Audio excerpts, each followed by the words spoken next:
Au Kenya, des présidents et des dirigeants venus de toute l'Afrique, ainsi que des anonymes, se sont joints à la famille pour rendre un dernier hommage à Raila Odinga. Malgré l'incident de la veille, la foule est venue nombreuse pour saluer la mémoire de celui qui fut le leader de l'opposition pendant plusieurs décennies, tandis que certains scandaient des messages de soutien et brandissaient des portraits du défunt dirigeant, d'autres tenaient des brindilles, symboles de paix et d'unité dans la tradition kenyane. Mon père représentait beaucoup de choses pour moi, pour beaucoup de gens, mais pour mes frères et sœurs et moi, il était tout simplement papa. Papa incarnait la résilience, le courage et un engagement inébranlable envers les idéaux de liberté et de justice.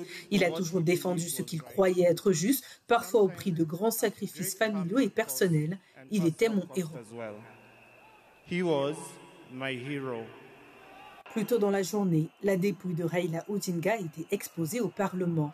Un honneur d'habitude réservé au président et aux anciens présidents, confirmant ainsi l'influence considérable de cet homme d'État qui a tenté de briguer la magistrature suprême à 5 reprises.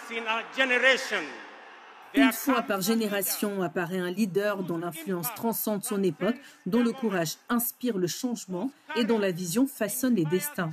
Mon frère Raila Amolo Odinga était l'un de ces leaders. My brother Raila Amolo Odinga was one such leader.